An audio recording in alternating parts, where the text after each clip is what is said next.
I just want to make a quick note before we get started. Guys, I've been going on about this for years and it's only going to get stronger because Ian has now jumped on board, Samson has jumped on board, and there are more people coming to the team. Merrick Health is the go-to for your blood work and your hormone optimization.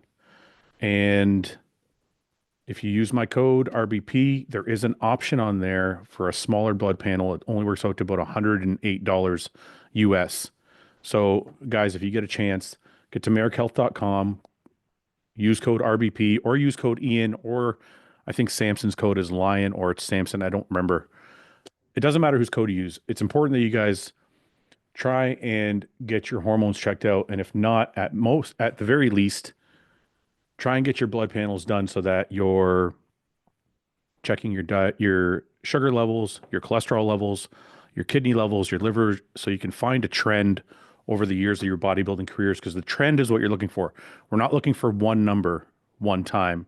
We're looking for a trend over the course of years so that you can really figure out what's wrong. And with that, we're going to get rolling with the boys.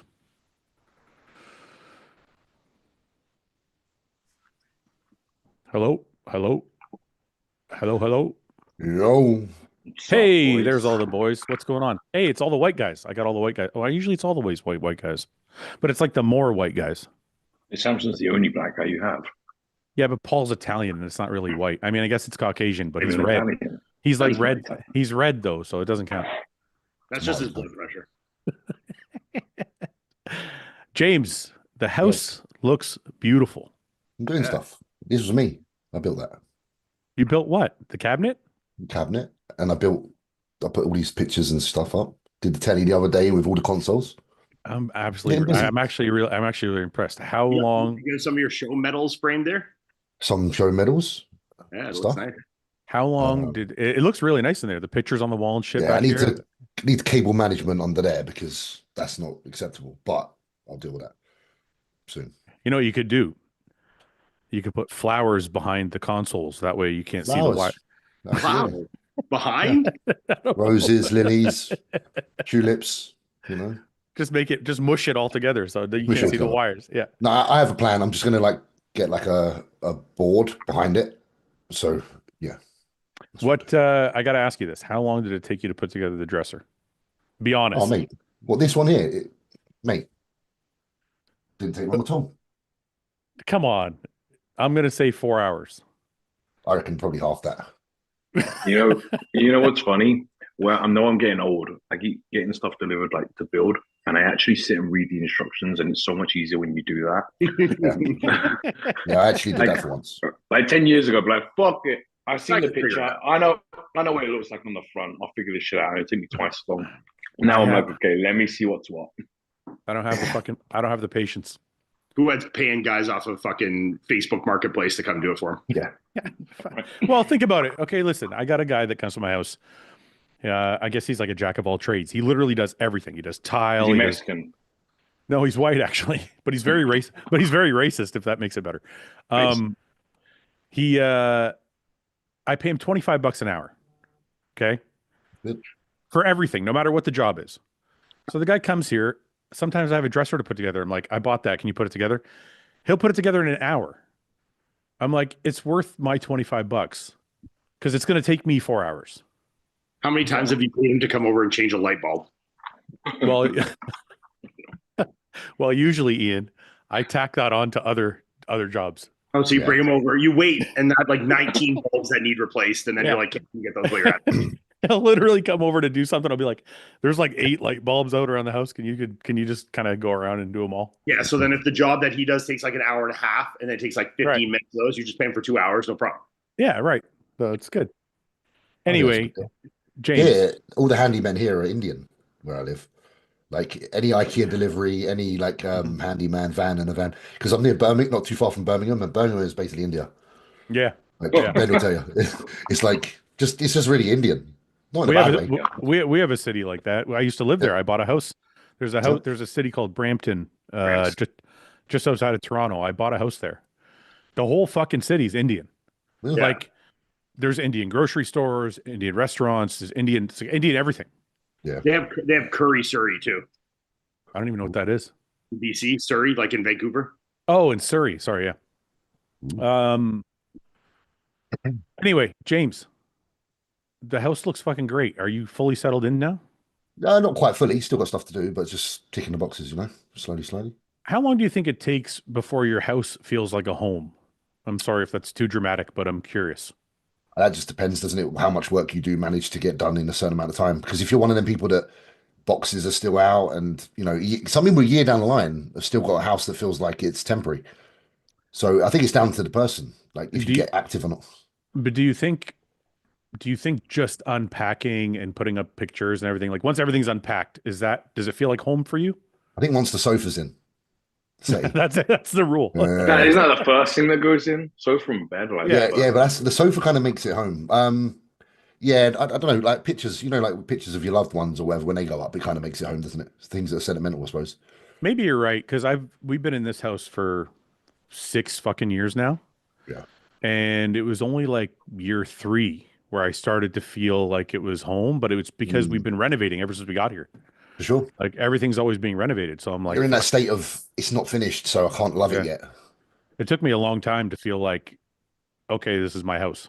Yeah. That's why I had to do that with this room. The room I had to do for me to feel like I have somewhere. Yeah. Yeah. Ben, what's going on? Not a lot. I was sick. You're sick. I got the lurgy in a national, so I put my hands. But the usual show sickness bullshit. What do you mean? You just got like a chest cold or something? You didn't have to come on the podcast if you're sick. I only have to sit here and twitch you. That's all right. You're not asking me to do anything, so I'm okay. How was the Nationals? It was good. It was good. My guys did decent, not the results they wanted, but fuck me, man. The Supers were like a stacked lineup. I want to show I want to actually show this real quick. Sorry to interrupt you. I just want to show you that I was actually really shocked by the fucking pictures you posted today. Me? Or maybe it was yesterday you posted them. I can't remember. Yeah, Jordan's pictures. Yeah, Jordan was really good. Jordan looked awesome. Yeah. I mean, he came 4th last year and 5th this year, but his look this year would have had him 2nd or 3rd last. Yeah. I mean, I saw way more competitive this year. The guys were all the top 5, the first call out, they were all in shape. I mean, and they ran them. Let me tell you, like real quick, they never run supers. They never run them that hard, right? Well, they do, but so they had the first call out. I think they ran them 4 rounds, and then Tyler said, "Okay, the first 4 go backstage and wait." Then he ran 2nd and 3rd call out, and then he pulled them back out at the end of prejudge. Pulled Justin in from the 2nd call out and ran them again for like 4 or 5. Ran them for like 4 or 5 rounds, and then when we got to finals, they ran them for 5 hard fucking rounds at finals too, and they were really trying to make someone break. Well, they were trying to pull them apart, which they don't often do that even at pro qualifiers. Like normally after prejudging, they know. You know what though, Ben? I got to tell you this, and then maybe they just never expressed it. Maybe they're just because we're hearing judges like I don't know if you guys noticed, but like in the last 2 to 4 years, judges are now very vocal. Because all my career, you never heard judges say shit. You could get a judge's feedback, but you never heard a judge talk publicly about this placing or that placing or why this guy placed here or why this guy placed there. Now they're all very vocal, and so I don't know if this is something they always did and I just never heard of it, or if it's something new, but this whole thing about wanting someone to break, I didn't know that was a thing until like this year or last year, maybe. It's a good differentiator when you have a tough class and guys are close. I think it's a good thing. I definitely know that they've done it at the Olympia for a long time when they have guys that are like tight and they'll just fucking pose until someone cracks. Do you remember them really ever saying that though? Like I don't remember hearing. I don't remember. Well, it's different now because there's social media and YouTube and YouTubers getting Steve Weinberger and Tyler on their podcasts and doing interviews with them. So there's a lot more access. But I think if you talked to them at the point back then, even I think they would have still said it. Okay, but let's assume you're right. I still don't remember them doing. I mean, look, I remember for probably the earlier years of my career, there was a big a lot of complaints from pros that they weren't getting posed enough. Mhm. So I don't really think that was a thing. I mean, I Because can definitely remember Olympias with like Phil and Kai or Phil and Sean, like that's, Yeah. 6 years ago now, where Yeah. they would pose these guys until like someone just couldn't really, someone started to slip or fade or, Did it with Phil, didn't they? I don't Yeah. really remember that. But that's but 8 even years if ago. even if that's true, that's after the time I'm talking about, because I'm going That way is. back. I'm going way back to like what's that guy? What's that one judge's name? Raquel? Jim Raquel, is that his name? Do you remember, Ian, or no? Yeah.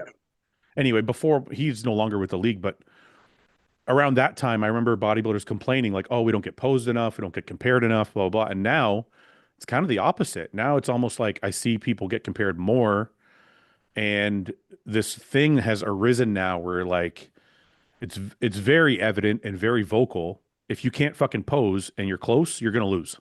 Well, it's kind of gone back and forth too, because like if you look at the '90s, like they would do all sorts of wacky fucking comparisons. Like they would be pulling out guys like left, right, and center in weird combinations, and they would pose the shit out of guys. And then it kind of took a lull, like you said, from like early 2000s to like 2012, 14. I think that happened. Sorry to interrupt you. I think that happened because of classes. Because if you think about the '90s, they only had bodybuilding. Yeah. There was bodybuilding. Classic came in 16. Yeah.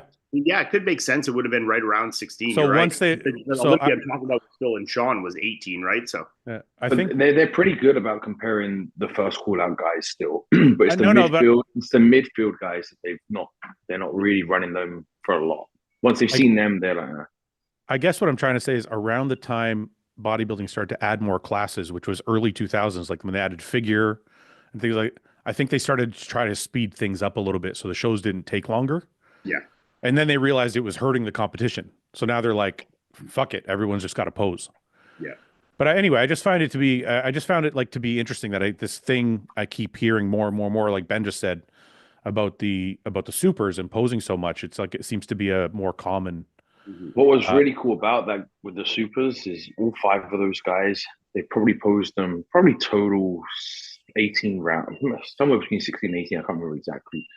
None of them broke. None of them broke into like a sweat. None of them really cracked that way. Like they would lose, they'd get a little shaky, whatever, but none of them were like poor. Sometimes some guys just crack and pour sweat. Not one of those fuckers guys. They were all in shape and they all held their poses pretty well. But you know what I think that is? I think that's a testament to the judges actually coming out and talking. Because I think more guys now getting ready for shows are like, oh fuck, they're really looking at this. Like I gotta fucking, because I don't. There was a period of time, again, I'm going to go back. There was a period of time where guys didn't fucking pose. Like I don't, in my career, we didn't practice posing. Like I barely practiced my posing because the rounds were fast. I feel like also responsible. Some athletes are quite responsible for that change. Like the likes of Nick Walker, for example. One thing I can say about Nick is we're all very aware that he can hold it. And I remember we've had many discussions even on this podcast, like about Nick and his ability to hold poses. And when that also correlates with winning shows, we all go, oh shit. Well, because the other guy I think of when you think of that is Hottie. Yeah. Hottie can fucking hold. It's like his stomach control is wild. Like he can fucking hold the pose. But never sweat for 15 minutes. There's a difference as well, right? If you compare like Sean, Roden, and Andrew, like they never break, but they also don't look like they don't pose hard. They're never really. But then if you compare like Nick and Hottie, those guys are like fucking burying. So you'd expect them, but they are like statues when they. Those guys practice shit. They do, and because we've seen them win, we know that the judges are rewarding them. Not obviously their physique is a massive part of the reason, but also the fact that they don't crack. So I think we wise up because we're like, okay, he's not only got the physique, he can fucking display it. Well, and it's not, and that's what we always say is it's not what you have, it's what you can display. Exactly. So if you look like Nick Walker, but you can't fucking hold your shit together, it's blowing out after a round, it's not going to matter. Yeah. Sure. I just want to thanks for the super chat, neuroticism. Thank you for all the content. Should get Vigorous Steve, Kurt Havens on for some educational content in harm reduction. I got educational content right here, man. We got fucking Ian, James, Ben. Wait, did you block anyone called Iain Valliere from the chats on these? Oh, yeah. Okay, because I was on it trying to comment yesterday, and I don't think anyone could see me. So you're, I was like, because usually if I come on there, I say hi, and it's like everyone's like, "Oh, fuck, Ian's here," you know. I was like typing, and like there was no felt really response. lonely. There was no response. Because everyone hates Okay. me. I'm not But then hot anymore. my buddy Jay was watching the podcast. He's like, I didn't see you commenting in there once, so I don't think I was. Ian had an anxiety attack. He's like, He said, "No, people don't like me. People don't like me anymore." So you just put a general ban on Iain Valliere's. No, it must have been that time when. Remember, there was a proper day. spam." Yeah, I remember James was on. I think. I Yeah, think we were I on, and was I on- couldn't I tell. I was was on like, "Is that too. Ian? Is it not Ian?" Because it was so like they literally just had your name. So yeah. I was So like, "Oh, I banned a whole bunch of Iain Vallières. So one of them must have been you. Must One have of got them me. must have been real. shit, mixed up." You gotta This change guy- it. You gotta come up as Chris's brother-in-law, and then we'll know. Yeah. just have- yeah, Brother-in-law is my handle. I just want to touch on this really quickly because since we're talking about posing, Nate Martinez says first in the pose, last out. That's something that actually Weinberger cleared up on the podcast for me because it was the prevailing theory when I was competing that you should be the last guy in the pose. Because in the pose, as Yeah, in yeah. what about entering the When they pose? I turn to remember you when you- the, Hey, the George, vet- they look at everyone, and then you're the last one, and they look the over vet you, right? the veterans used to tell Okay. us, and I don't think they Okay. were fucking with us. It was like kind of like the That was the thing at the time. You sure? yeah they were trying to fuck with me. Yeah, no, but they would Steve say would like hate that for sure. yeah, he totally. So they would say Sorry. if you're the last guy in the pose, like don't hit the pose first, hit the pose last, because they're going to look at you and they're going to remember you at the end of that round. That was kind of the prevailing theory, right? Yeah. So I have Steve Weinberger on the podcast, like I don't know, a couple weeks ago, a month ago, or whatever, and he's like, no. He's like, no, first he's like, in. don't fucking do that. He's like, get in the pose and hold it as long as you can. Yeah. So first, I had in- the same thing. Neil Austin, one of our guys, one of the hostile guys. he was a super, and the feedback after prejudging was like, "Man, you are taking too long in your setups." He has to like find his feet, set his foot back, and I said at least like his back is one of his most dominant body parts, but he's hunched over because he's looking down at his feet. Like if you need to take that time, at least like flex your back as you're setting your feet up, so you're actually just at the minute you're hiding all of your strengths are getting hidden, and you're just dicking around. You're last in the pose, and then by the time you're in it, you're barely in it because they've moved you. So yeah. well, there's another caveat to that too, Ben. Talking about displaying your physique in presentation, professionalism matters, especially when you're trying to get a pro card. Like if I'm a judge, and Ian, you can tell me you sat on a judging panel. If two guys are close, but one guy looks supremely confident in how he's moving between poses, you're probably going to give him more of a nod than the other guy if they're close. Obviously, not if the other guy's physique is way better, but like I feel like when I used to help people pose, I'd be like, stop shuffling your feet, stop dicking around, like pretend you know where you're supposed to be. Yeah. Get That way- confidence. Yeah, that way you're projecting confidence. When you're up there and you're like tippy tapping around and you're fucking with your hands, it makes you look like you don't know the fuck you're doing. There's nothing that's better to see when a guy like hits his pose with like a surety, you know, like when they like plan hard, get in it, like, you know, Right. like when you see like Hottie, like when Hottie hits his front double, it's like, boom, you know, and Yeah, he, like, he's gets there. so like Yeah. solid. And it's like there's no jumbling around. There's like it's like leg set, upper body in, boom, like and he like Right. pushes down the abs. It's like in it right away. It's You're like, like if you asked Huddy to do that pose 10 times, they'd look the same every time. The you look setup, at him everything. every time, and he can He's hold it practiced the whole for as thing. long as you want. Yeah. Yeah. Well, that was one of the things. That's why I always say now, like after watching Chris pose this year, I don't know why. Maybe I was watching him closer this year. I don't know why or what it was, but at the Olympia and in Prague, his posing is flawless. Like, and it's not just flawless the posing, but like it's very So- deliberate. It's very deliberate. So it looks very clean, very professional. Like he knows exactly where he's going. He knows exactly what his hands are going to look like, his feet where they're supposed to be.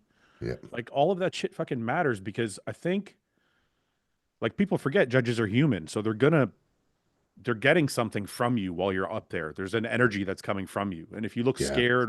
scared or uncertain, they might look somebody else. I think Lauren- that's what falls under the term or the criteria of being polished, right? So you Right. can be like you have this over here, which is the bodybuilding stuff, and then the presentation of the polish. Like take Chris for example, when he walked out of Prague, like he had the best color by a long fucking way. His Yeah. tan was just Oh, like yeah. It stood out. Perfect. That stood out so So- much. it just popped. And Yeah. now if it's like for like and you're splitting hairs, that like you say, your eye Yes. is just gonna naturally go to where that polish is. I feel like It's all massive. Yates was really good at the Mhm. what we're talking about, this surety to the posing. Like you didn't Bang. have to have the most spectacular, flamboyant entrance into a pose, but you had a very dominant, strict protocol to hit the pose. You know, You know what the whole yeah. pop and the You know what I loved about Yates was I didn't know this until like years after he retired. All his fucking routines were the same. you just did that same one every time. Every fucking Olympia was the same So does routine. Hottie though. Hottie does the same routine every time. Yeah, but Yeah, Hottie's is just a walk back and forth. Dorian's is actually choreographed and it's the same choreography. just different Every, music. I'm like, it's incredible. You're like, I'm that good. I'm not gonna. You're gonna get the same routine you got last year. At least you know your routine. Yeah, yeah. You're not gonna You know fuck what it I up. mean? Fuck yeah. Let's take a look at Jordan real quick because I was just kind of blown away by the pictures. This was him when, Ben?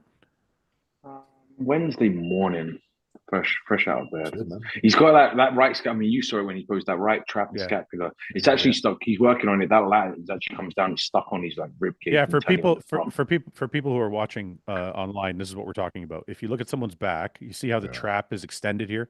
The trap is fully extended. The lat is fully extended. Everything is really like settled. And then if you look at this side, the trap is still bunched up. You know what's funny? So here, right? Because I'm like, and even the judges afterwards, even on his front double zero works, they're like, he needs to just bring him in. He can't. So on the right side, the one that's stuck, he can go to there, and then this side he can go to there, right? Yeah, and then yeah, he's yeah. like, I just can't get that because it's all pinched down and stuck onto the ribcage and the psoas. So we're getting that stripped out. So actually, a better external rotation will free up that whole side. But yeah, he was like 14 pounds up from last year's nationals. But the crazy thing is, you told me he's been getting work on it, and it's still not. Yeah, but they're working in the wrong place. He's got a guy now that's going to figure it out. They were working on the trap and the lat, and it's not coming from that. Did he down the... Ben? Did he look like this on stage, or did he go to? I would say he was a little long. He was a little fuller. He was a lot fuller than this. I mean, it's hard to. I mean, the backstage one is a better representation than the stage lights, I feel. But I mean, yeah, he was pretty good. He's full as fuck. Yeah, he was blasting cool. Yeah, this is pre-judge. He was actually better at finals, I believe. Yeah. Yeah, you can see this shit's bound up in here. Yeah. It was just a really fucking competitive. Go down to where him and I are. So that one of him and I, and then scroll across because there's a backstage. Yeah. This is the finals. Yeah, he's full and hard. I honestly like that was the night before. I think it wasn't like there was a mishap. It's just a super competitive lineup. Yeah. And he just got beat out by some guys that have a little better structure and were just in just as good as condition, if not a tiny bit harder. I want to see him his next show. We need to be a little sharper in the back, but he's good. He's 250 plus there, so he's a big boy.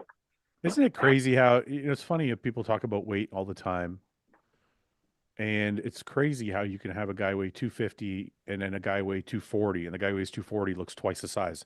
They're the same height, and you're like, what's his? Who was it? What did Neil weigh? Neil Curry? No, Neil. Neil. Oh, 254. 254. Yeah. 50, like 54. 5'4", yeah. Yeah, like Martin weighs 230 something, and he's like, it looks like he's three times the size. Pull Neil off even like he was peeled, but Neil's back is what I weighed like the majority of the shows I did. But Neil's lower lats are like 3 times thicker than Martin's, and he's a little taller. But no, Neil's. You're getting a little carried away there. All right. 2 times, not 3. You had 3 times. But he's holding a lot of his tissue on his back. He's a thick fuck. It's crazy. I know Neil. It's crazy that this is 250, 254. You know what I mean? We can't see. Oh, you can't see it. I'm looking at my. No. That's why I'm not sure who Neil is. Looking at it by myself. Great. Enjoying yourself. Yeah, enjoying myself. Yeah, he placed 9th. Yeah, I mean, he looks great. He's shredded. I'm just shocked sometimes, and I think it's like kind of a lesson for everybody because I think everybody does that. Like, oh, this guy weighs 300 pounds. This guy weighs 260 pounds. I'm like, It doesn't always fucking matter, man. Well, if you say Jordan, for instance, he placed fourth, weighing 14 pounds lighter. I know it's a different lineup from men, like whatever, but Yeah. he placed fourth as a super at 232 or 230, no, 236 versus 250, 250. Placed fifth, but it's not all about size for sure. I mean, you think Derek, Haughty, and Martin, that's second, third, and fourth, were probably three of the lightest guys in the lineup, you know? Yeah. Yeah, Well, but then when Derek won, That's a height thing. But I know this guy's, how tall's this Neil guy? that's what I was trying to get. 5'9". That's what I was trying to get at, James. It's Like, not, yeah, I see what you're saying. at least when there's height, you can be like, oh, okay, but he's 3 inches shorter. Sometimes you see guys that are both like 5'9", and like Kevin Levroni's 5'9". Kevin Levroni's prime, he was like 240 something on stage. He looks 260. And Neil's 254. And I'm like, how the fuck do you square that circle? Like, you know what I mean? Because Kevin Levroni's obviously a Hall of Famer, and he's 10 pounds. Musculature is like the volume of muscle sometimes looks like it must just not be that heavy. Yeah. I don't know. Yeah. The worst one is you get these classic guys. I'm like, how the fuck did you make? And I've got some guys, I'm like, oh man, I've got to make weight with you, and I'm squeezing them down. And then other guys are like, yeah, I've got like still has fucking shit ton of weight to go. Wesley's under his weight cap. I'm like, how? Wesley's a big guy. Okay. I'm gonna test this theory out. Let me ask you this. I don't know how many of you guys know. Who knows the least about classic here? Probably me. Okay, James. I'm gonna ask you then. James, Still got some confidence though. what do you think this guy weighs? Maybe like 227 or something.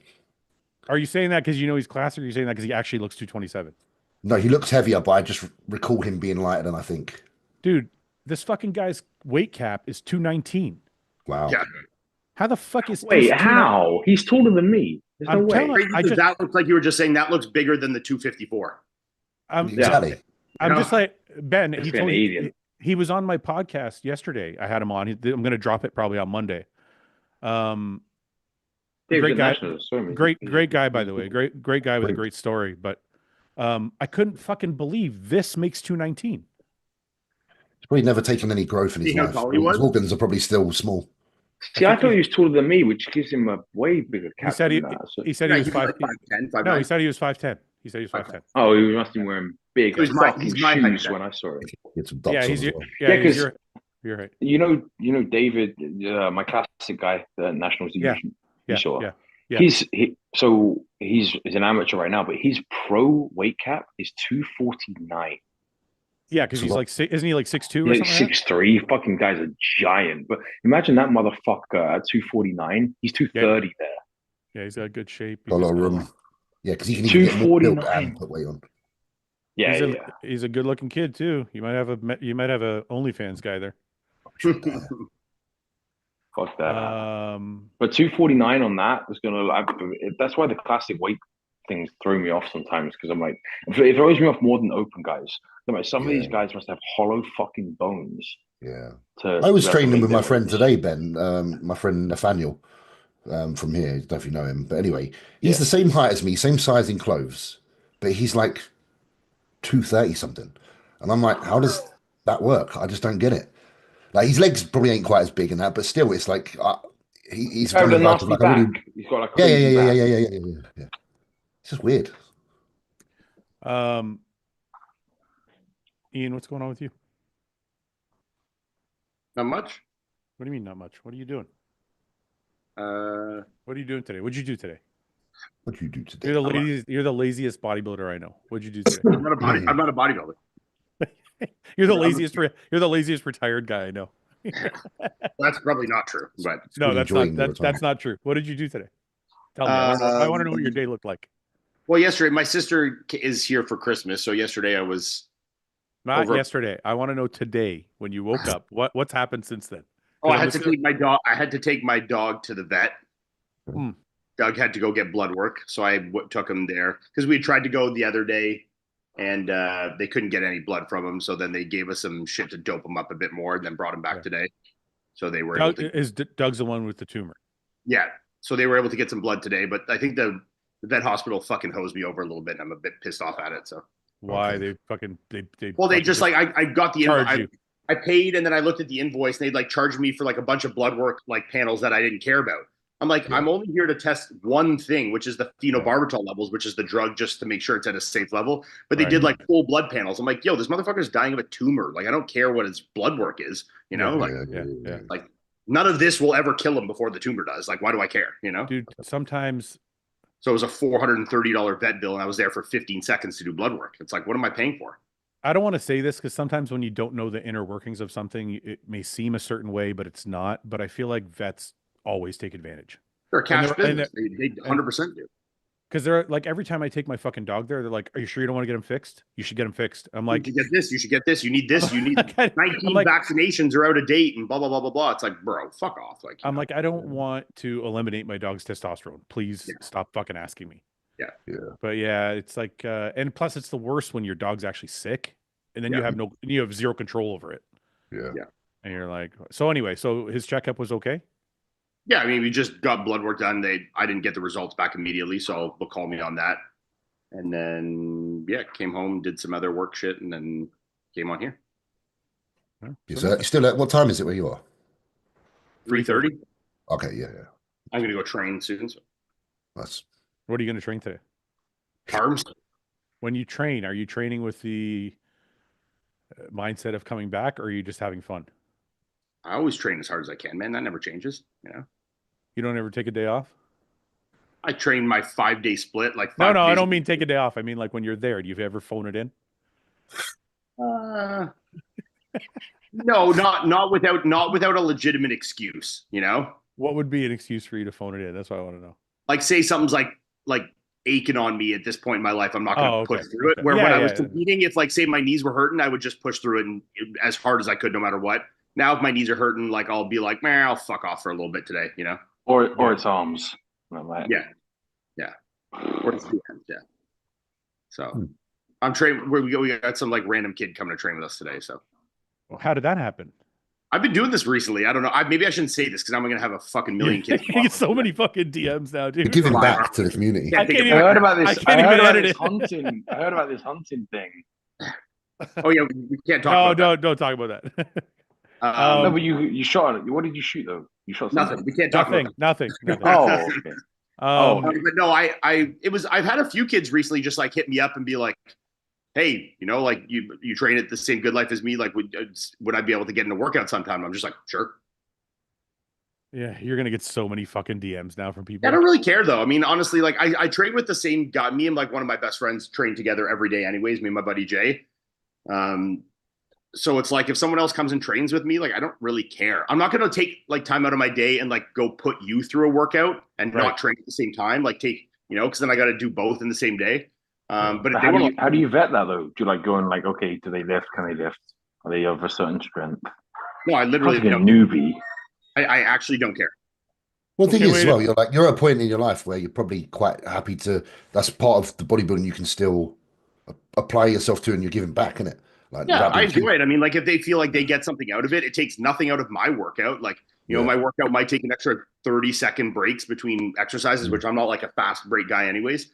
So I don't care. I mean, I give them a few tips, and I'm not trying to go like crazy and coach them through their whole workout. Like I'll give a couple pointers if I see it, but other than that, it's just like work in. I'll spot you. I'll make it a good workout for you. You spot me, it's all fun. And that's the end of it. Like I'm not like overthinking it too much, you know. I think that's cool. I mean, it's probably this is the third kid in like the last couple of weeks that's like come train with us. You're gonna have an orphanage. You're gonna open an orphanage. I can't wait to see your DMs. The Valliere orphanage for children. You know why? You know why I don't do that? It's not that. First of all, as far as giving back, I feel like this podcast is my version of giving back because I feel like we can help way more people all in one shot. But work smarter, not harder. Yeah, exactly. That's Ian's helping one person at a time. I'm helping 80,000. No, I feel like my workout time is my time. That's why. It's selfish, I guess. I guess for me also like my workout time is also kind of like my main social hour of the day as well. You know, like I don't leave my house a whole lot other than that. You know, me and Melissa are at home all day and like I train at the same time every day and see a lot of the same people. And that's like, I like that. And that's like kind of my social hour. So for someone new to come in that and it just be like part of the social activity of it all, I kind of enjoy, like, I'm not You know, like it's not like I'm working in an office where I'm like my social battery is drained by the time I go to the gym. I just want to like lock in and focus. Like my social battery is like pretty recharged by the time I go to the gym. So, you know, to have someone in that, it's not like a big bother to me really. And I'm like a pretty social person anyway. So I kind of feel the same way. Like my social time, like I'm kind of like you. The only time I really leave the house is to go to the fucking grocery store or the gym or work. I get a little bit of social time at work, I guess, with my employees, but really it's like when I go to the gym, but I just hang out with Paul. We shoot the shit and laugh and fucking act like retards. And 99.9% of the time, it's just me and my buddy Jay or whoever I'm training with at the time. You know, but for someone else to come into that, like I'm, you know, I know for a lot of these guys, like it's a good experience for them. Like they're like, for them, like this is like them getting to train with someone they look up. Yeah. You know, for them, I know it's a big deal. And for me, it's no deal. Like it's like, it's taking nothing out of my day. That's not true. No, I'm saying in terms of it's no deals and like it doesn't detract from it doesn't hurt you. No, it doesn't hurt you. Yeah. It's like you're definitely getting something from it though. That's what I'm saying. But I'm saying it's not taking anything away. So it's like if it's even 1% addition for me, but it's a big addition for them and like their experience, I'm completely all for it. So I think you get a lot of fulfillment out of knowing that you were able to give somebody like the joy of training with a pro. Yeah. Isn't that what we all, isn't that the feeling though what we all kind of want once we get to adulthood? 100%. No, and I think anytime you're the only one to hear that's a parent at the minute, you know. So therefore you have that relationship with, you know, your son. Yeah, you have it every day. I think also for me, like I'll sit here for the majority of the day and I'm giving with clients. And I'm already like correcting form and doing this and changing plans and da-da.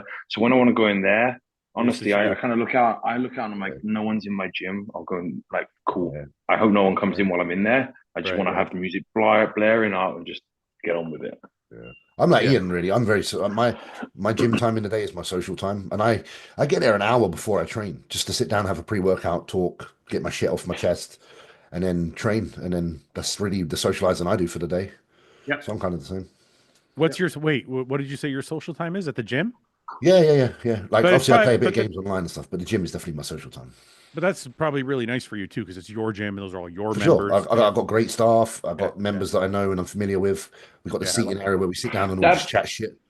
That'd be different. If I had a gym that was like had a reception, there were staff in there, or people, I'd go in, shoot the shit. Yeah, for sure. We end up having a lot of good conversations. Yeah. You know? I've also never been though, like even when I was competing, like I'm not someone like even if someone comes up to me in the middle of my workout and asks me a question, I'll stand there for 25 minutes in the middle of a set and talk to someone. Like I don't care about that at all. You know? Okay, but I think, and you correct me if I'm wrong, but I think it's because you don't approach training with any type of emotional, like it's not emotional for you. It's X's and O's. No, it's emotional in the sense that there's joy attached to it. I love to train and I get a good sense of fulfillment from training hard and like getting a good workout in. I don't mean it that way. I'm not going in there with like I have demons to release, you know? Yeah. I mean, I'm not trying to be that dramatic, but you feel guilt. You personally, Fouad, if you train and you're not focused, you feel guilt. The way you train at a pace though that if you stop and talk, it's fucked. Yeah, I don't like to. Yeah, I do train a lot faster, but you're like, come on, let's go. I'm like, fuck me, man. I'm like, relax. Chill, bro. Ian's hair transplant looks good. Just reading some of the guy. I got a fresh haircut. It's looking pretty good today, I think, you know. Natalie Coelho is in the chat. Hello, how are you? Good to see you again. James, I think the same thing. I think if I owned any business that was public, that like people could come in, whether it was a restaurant or a barber shop or a fucking gym, like I'd probably want to hang out with like the people that came in. It becomes your community, doesn't it? Yeah. Well, it's kind of like this. Like I'm usually in the chat, like in the not just the chat, but like I usually check the comments after, and I comment back to some people, and like try and have a rapport with like the people that watch the show. Definitely. So I started getting new equipment back in the gym. You're back on that kick. I was banned for a period of time. I got blacklisted. So you got the chest. That thing's beautiful. Yeah, that Megamass stuff. For a long time, I was like, I don't want to like this. You know, it's like the flex and this is bullshit. And I've used enough of it now at other gyms. So I chatted to the guy and he sent out that chest press, which is the same as that flex leverage. it's fucking good. So I'm gonna get a few more pieces. I'm gonna start building that out again.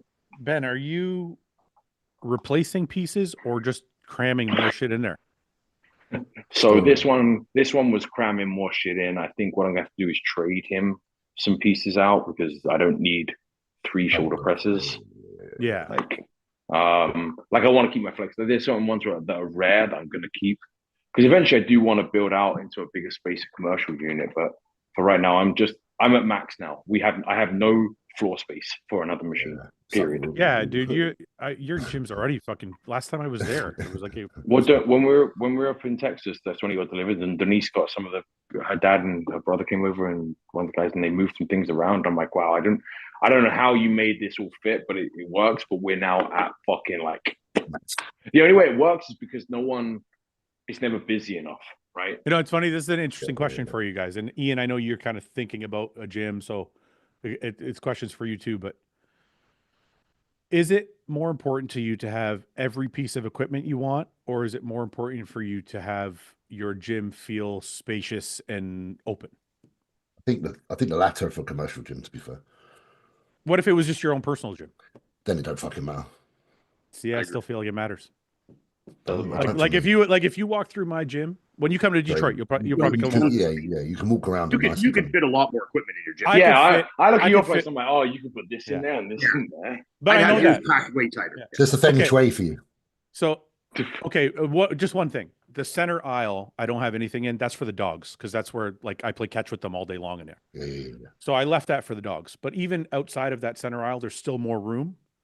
But I don't like feeling cramped. I hate going. You also have like everything that you use and like there's not, if say you were like someone that was like a huge like connoisseur of equipment, you want to collect them in your private reserve, then go for it. But I mean, Chris's gym, his private gym in Florida, is no more packed than yours is either. Like it's got a lot of space as well. He could fit triple the amount of equipment that he has in there, but it's like he's got all the good pieces he wants. If there's something he really, really wants, that's like he tries a different gym, he adds it, and then he might get rid of something else and kind of keeps that same flow. So I'm at the point where with mine, I'm right around. I'm just gonna trade pieces. Yeah. So like I want to get that Mega Mass. I want to get his incline shoulder press. So I'm gonna lose my incline press because it doubles up anyway. So, but Ben, I gotta ask you something before you dump shit. Can you let me know? Unless you're trading it for obviously the value. Normally, I'm going to, at this point, I'm talking to him with what I'm trading, but I'll let you know. Because the pieces I've got right now, pretty much 90% of them, I'm like, all legit handpicked. I just want to change topics for one sec because people are asking about James's competition. So we'll get back to this in a minute. James, you want to talk about the Arnold for a minute? Yeah, if you want to, yeah. Just so guys know, James posted bodybuilding in Borders. Yeah, they did a little something, didn't they? Yeah, I think I reposted it in my stories. He did. James is doing Arnold and Detroit, and then FIBO. Yeah, FIBO is sick lineup of shows. Yeah, FIBO is supposed to be big prize money. There it is. They haven't done it though. Excited for that. Is it? It was. I thought it was like 120 grand total. So I mean, it's got to be. That's spread. 50 right? for the winner, maybe. Across... 60 for the winner. Yeah, 50 grand for first is still a major step up from what shows used to. Is that hang on. Is that, was it 110 instead? Is it 110 for just the open, or is it 110 total prize money for all the divisions? I'm not too sure, mate. Not too sure. I don't know, but look how they've worded it. It's worded tricky. No, they all do that. They all go like when the Olympia does it. They're like, we gave away $2 million in prize money. That's the whole show. Yeah, they all do that. That I won 6 shows in my career, and I never won a show a penny over $10,000. Well, that's because you couldn't win. Different era. Yeah, you should have stuck around. You couldn't win the big shows. You had to win the small. There was no ones more than 10,000 back then. And by the way, I came second at the Arnold. What place did you? Yeah. Wait. What's 75 grand there, bitch? Hold on a minute. Second at the Arnold is more than my record against Ian is 3-0. So I don't give a fuck. 2-0. 2-0. Only 2. Okay, only 2. Just Toronto and Orlando. Toronto and Orlando. So I'm going to, like you said, I'm going to my grave with that shit. So I don't give a fuck. Yeah. I don't care if you were only 22 when I beat you. You got to beat him while they're young. I was like 225 on stage when he beat me. I was like, and I was 260. I was like, fuck this. There's a bunch of people living off of that with Samson. Oh yeah, for sure. Oh yeah, no, I hold that over Samson forever too. I could only hold the British finals. The last Olympia I did, he beat me obviously, but then every other show other than that was earlier shows where he was like 2019, 2020, where I was still better than him. So I think I'm like 3-1 against Samson. Yeah, I cannot believe how busy that fucking guy is. He's so busy. Like, bro. It's just Ben's left the room now. No, I'm still here. I'm getting a snack. Oh, okay. You know, I know Jay used to do this stuff. Like, I remember back in the day, like the story used to be that Jay would finish an Olympia and then take like 3 months or whatever and just travel every weekend for 3 months. Yeah. And I always heard those things, but I never see it. I never really talked to Jay that much, so I never really understood the gravity of it. Fuck, man, it's like that's some stress. It's a lot of fucking work. It's not easy being Mr. fucking Olympia. Like, if you actually not being, if you're being Mr. Olympia. Yeah, if you're being Mr. Olympia. Yeah. Which Samson is very good at. Which some other guys haven't, but just haven't done that. Yeah. So Mate, if I had ever won an Olympia in my life, I'd be so fucking happy people actually want to see me. I don't know if you would though, because you're crazy and you like being home. Oh, dude, I'd probably retire after one and just go try and do Eddie Hall and try and make and I'd just try and become like Eddie Hall, how he did it with Strongman, just live off that one forever. And it's funny. I'm happy you said that. So I've been doing cardio again in the mornings and stuff. So yesterday I was watching Eddie Hall wrestle. No, I was watching Eddie Hall and William Tennyson did a video together where William Tennyson tried to eat his diet and train with him, blah blah blah. Anyway, the point is, I couldn't believe how well fucking Eddie Hall's doing for himself. So well, like, he's done very well. Dude, supplement company. He's got all the different like apparel and stuff. He went through his house. They were showing his house. Big house. He's got a fucking spa in there, like a hot tub, cold tub spa with a sauna and shit. He's got a big, like a fully built out gym. He's got like, I'm got a tank. He's got a tank. That was really cool, actually. I saw them. They showed him driving it around. I'm like, it's kind of cool to see somebody doing that well. You know, after he's retired, he kind of found his very smart. He just knew that. Guaranteed, he's made more money. He's made more money since than before, for sure. Oh yeah, for sure. Yeah, for sure. Yeah. World's Strongest Man, winning that doesn't make you that much. Yeah, him and Brian Shaw just did like an actual professional arm wrestling match against each other. I saw that. Didn't Brian win? Brian won, but like it was. I think they expected Brian to like dominate hard, and Eddie actually won some rounds. Like Eddie was better than people thought. Especially wait a minute, that would terrify me. Those two strong boys. I'm like, Ian, fuck man, that would terrify. Even we could say that. I think strongmen are built different though than bodybuilders. They're not going to. No. Honestly, they used to have arm wrestling in the World's Strongest Man, and arm breaks were quite common, so they took it out. But these guys both trained with like Brian Shaw trained with Devin Larratt, the guy who broke my arm, for this, and Eddie trained with Neil Pickup, and they like actually did some like serious training and like learned how to protect themselves. I didn't know how to, and guys that are doing World's Strongest Man, they have no idea what the fuck they're doing, you know? Yeah. I just want one question before we get away from the arm wrestling. What do you mean rounds? How many rounds do they go? I thought it was just one match. No, this was six rounds. So when you say round, they go right, left, it's a match. Left. It's like when one person is pinned, that's one round. Yeah.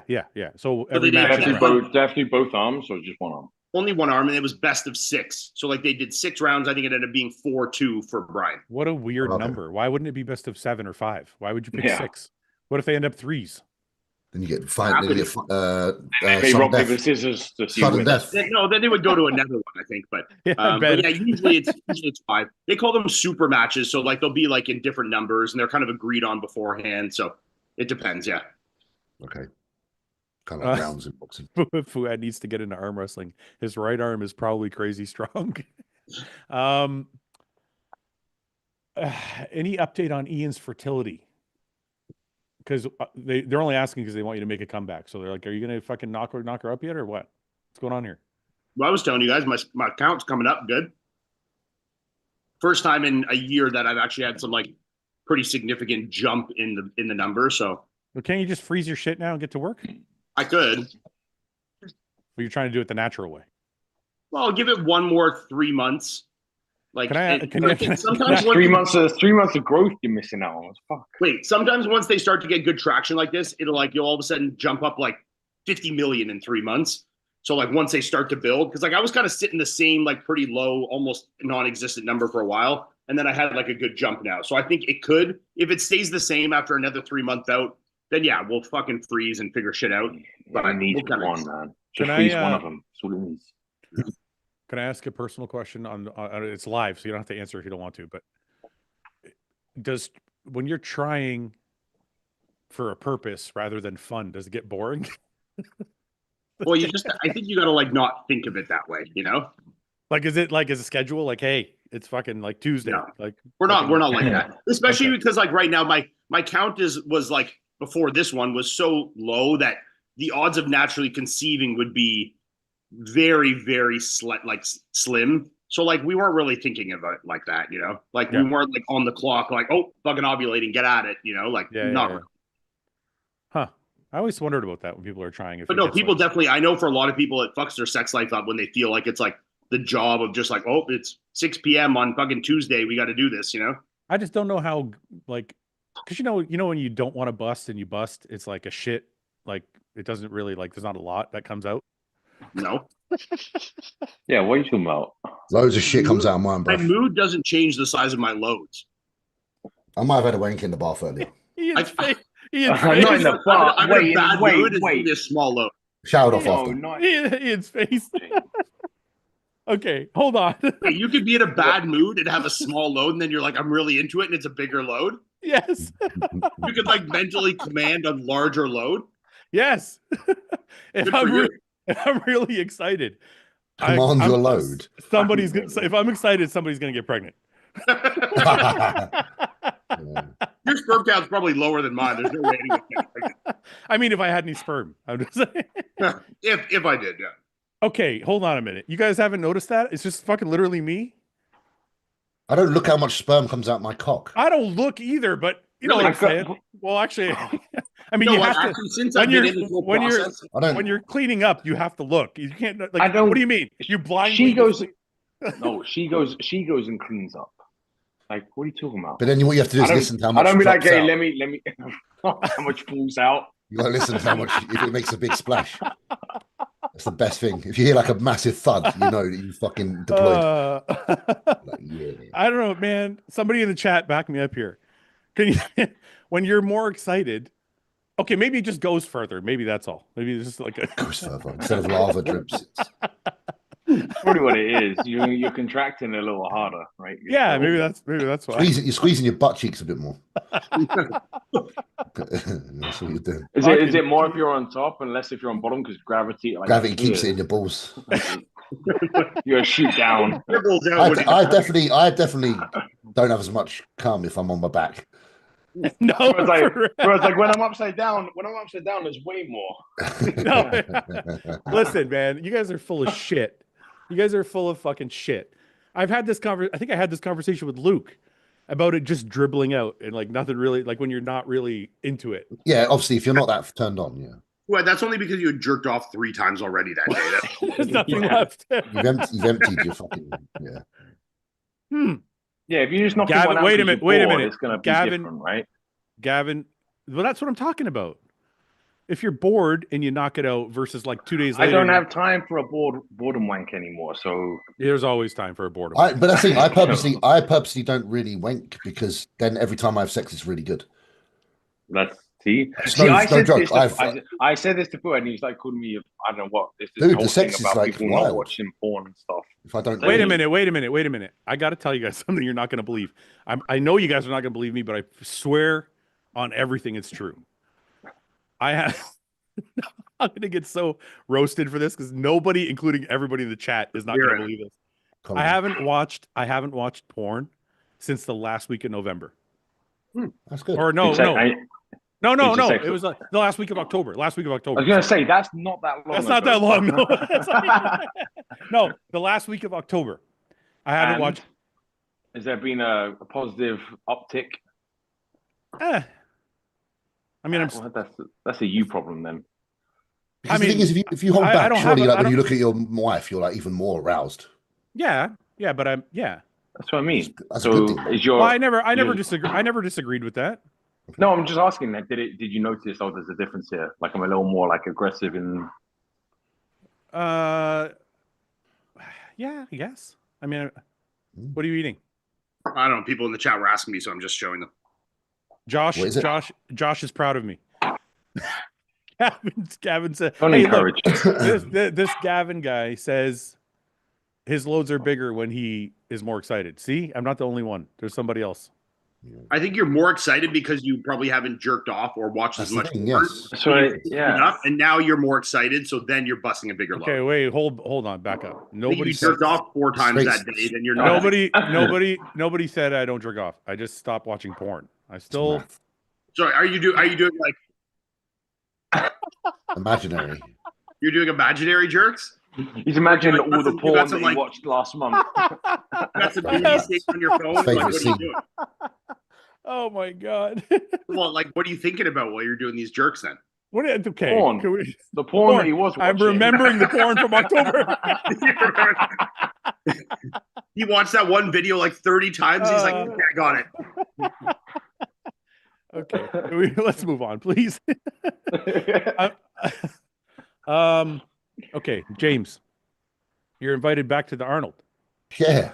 It's good, nice, isn't it? That's that. fucking amazing, Yeah, I'll take that. dude. I think the Arnold is.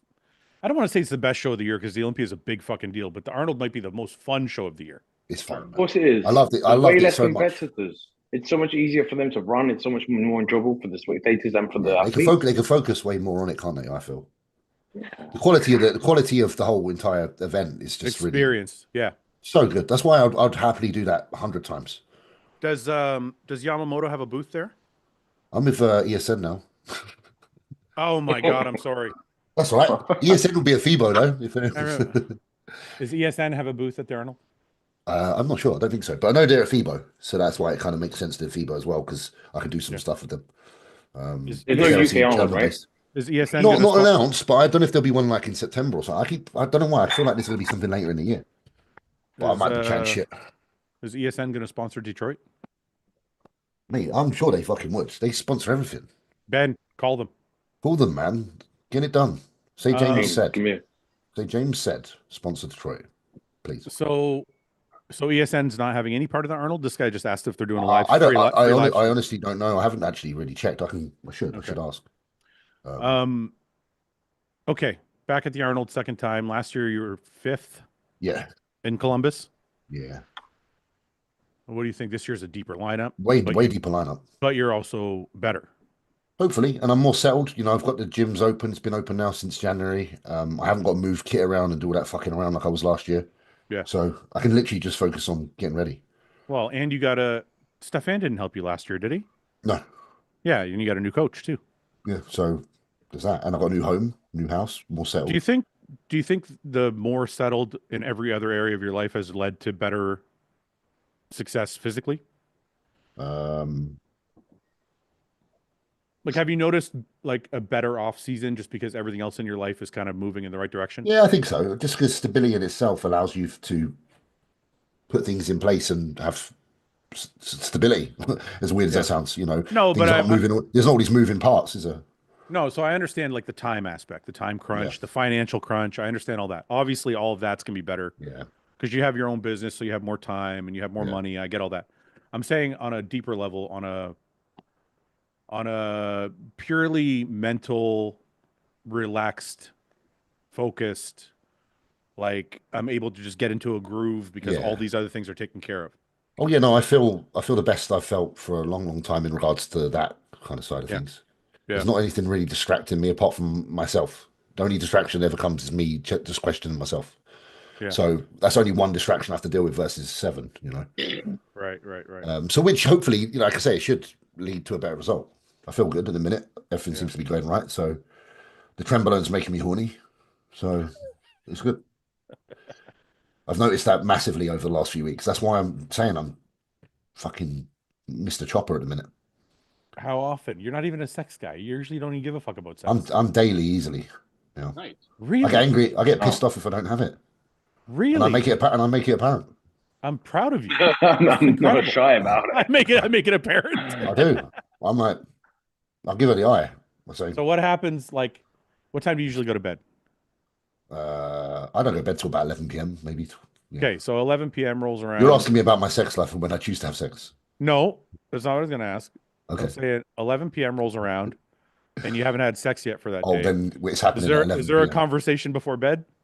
I walk in there with it out and I just say, look, this needs to be dealt with because it's standing up and it's not going to go down until it gets dealt It's with. not going away. Yeah, I'm quite blunt and rude. You can ask Annika and she'll tell you. She's like, James is just a fucking arsehole. Like, he doesn't even like cuddle me or anything. He's just got a hard willy and walks in. Yeah, that's about right. And I just, because I'm like, I should be that attractive with my cock out that should turn you to fuck on. Right? That's what I think. I'm like, I'm a lion in the wild. Right? I've done the same thing. I've walked in naked. I know what I walked mean? in. Melissa's Naked- dying over here to the lion in the wild. Because I just like there should be, because if I see Yannicka fully naked, I'm fucking randy as fuck. Thank you. That's So I'm what like I've been offended a saying. little bit. I'm like, what? So I'm not actually. It should be mutual. It should Yeah. be absolutely fucking mutual, Ian. That's what I'm talking about, man. That's the signal. That's the bat sign. Big cock. Why can't ask Melissa why they can't fucking get in line with this shit? Would you like to answer? We need some help here. Turned on if you walked in with a hard on, confident as fuck, ready to go. Yeah, if Ian just bowls in, boner out. What'd she say? Let's go. She would be. She would be turned off. I walked in with my dick hard. Yeah. So I gotta have a talk with my wife then. Yes. That's the problem. Is your wife the problem or are you the problem? No, because Ian's like, well, maybe it's not that great. All I'm picturing still is just Fouad sitting there like hairy, jerking off in his living Oh, room. I trimmed. No, I'm fully trimmed. I'm fully trimmed. All the lights on, like brutal lighting, just like It is how you present yourself as well. Like, you can't walk in there all like hunched and tired at the end of the day. All right, Jay. Okay, wait. Hard cock Wait, like that. wait a minute. Fucking, okay. Hold You gotta be on. upright and firm. James, you're not Rico Suave over here. Tell me how like you're. a cock, Fouad. Tell me how Well, you're. I was like, one of my wives should fix this for me.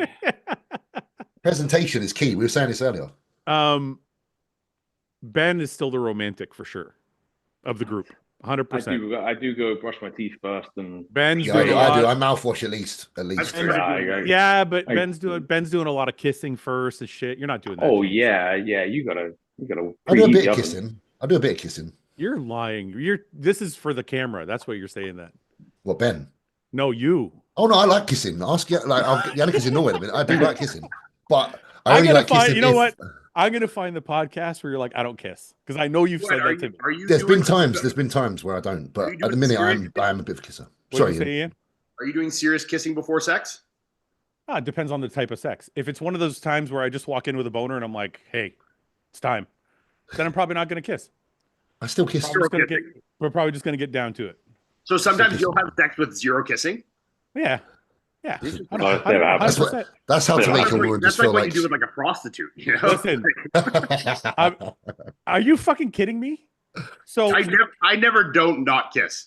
Yeah, thank you. 20 years You go- into a fucking marriage, I'm not kissing every time we have sex. Really? Yeah. Are you I eating kiss every more You know now. what's funny? Are You think I'm bad? Ask Paul about kissing. You fucking piss yourself laughing.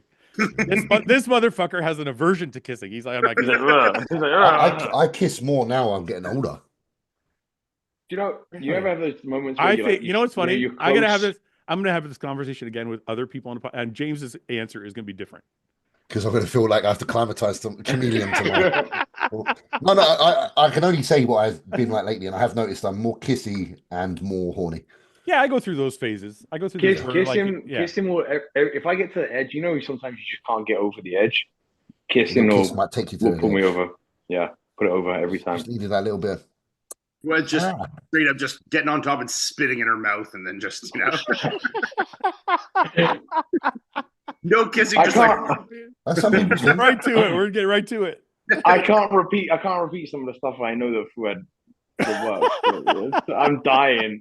I'm dying over some of the stuff that I can think of right now. Okay.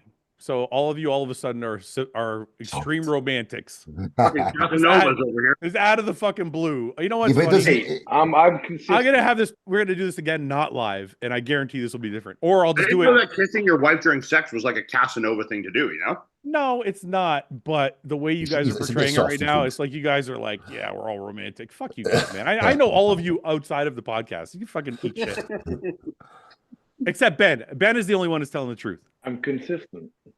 Ben is the only real romantic on this podcast. I'll kiss a hooker just the same. Wait, I'm not going to say that I'm a romantic, but I mean, she's right here too. We will kiss every time we have sex for sure. Are you talking like? I don't want to know. Forget it. Don't you feel like it's a waste? I'm like, describe it to me. No, I'm just... What would you Don't like you feel to like it's a waste of face? Huh? It's a bit of a waste of face not kissing it, I feel.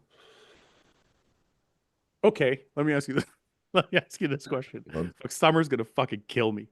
Oh, this guy. Listen, JK says Fouad's culture isn't romantic to women. Not true. What? Yeah, I think it's more of a. You went in. I'm gonna leave that one alone. Okay, what were you gonna say? Okay.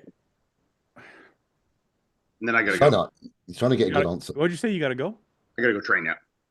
What do you mean? We just got on. What time did we start? 3 o'clock. It's 4:07. Yeah, you've only been on for an hour. You're leaving? I got to train at 4:30. Oh fuck. Okay. I forgot what I was going to ask now. You said she was going to kill me for this, so. No, not for this. She's going to kill me for this whole conversation. But okay. I thought there was a gem coming. Damn.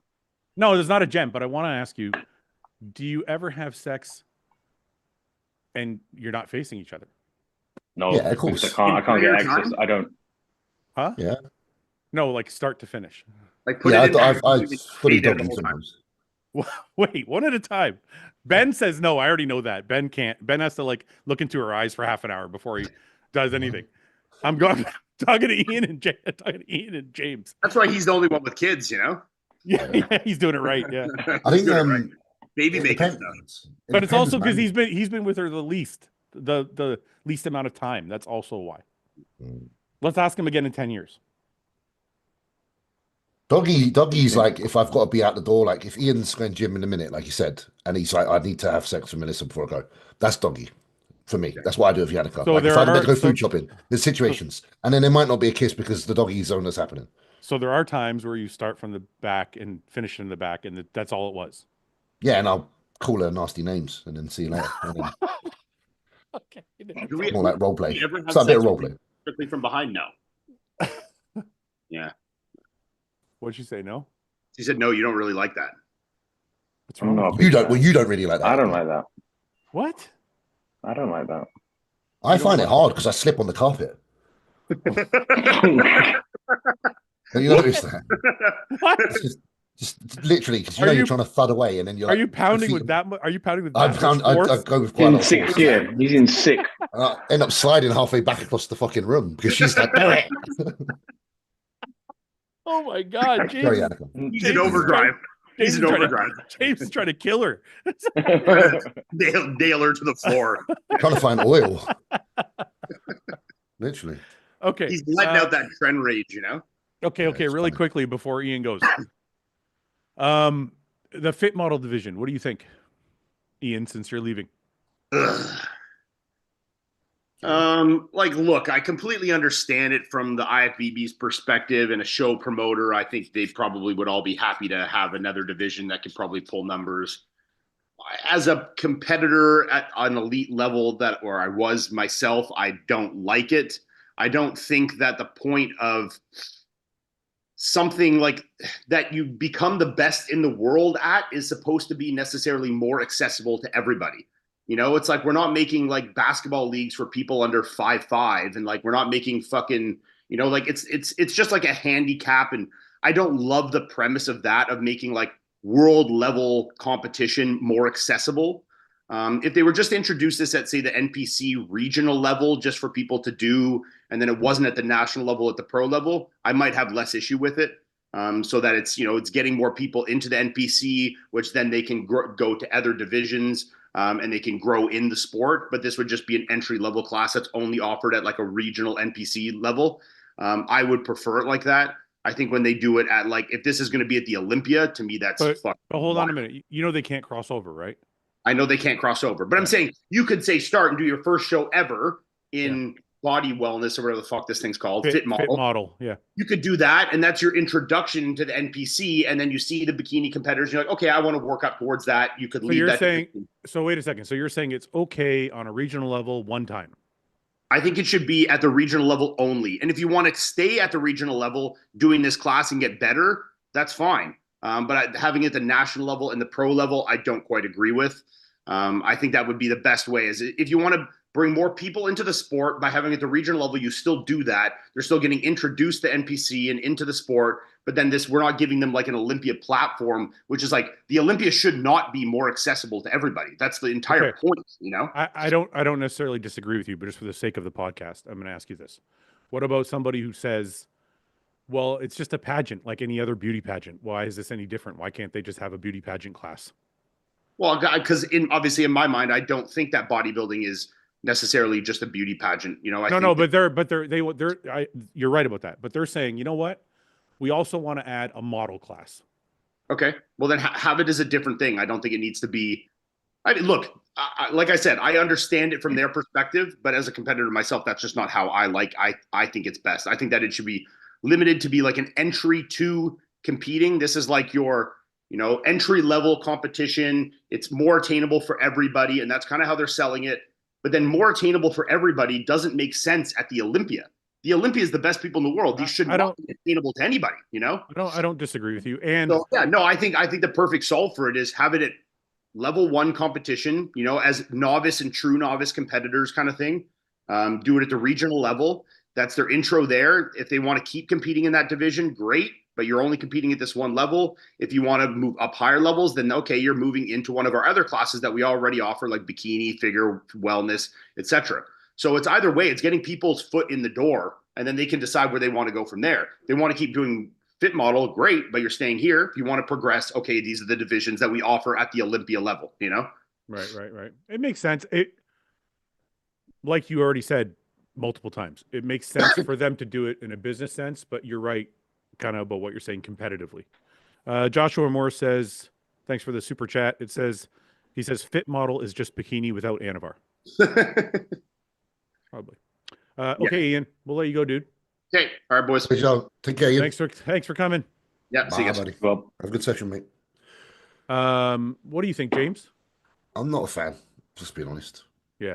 I'm kind of like Ian on that. Yeah, just because, again, without going too deep, you start bodybuilding as a young man or whatever it may be to be different. It's not meant to be super inclusive.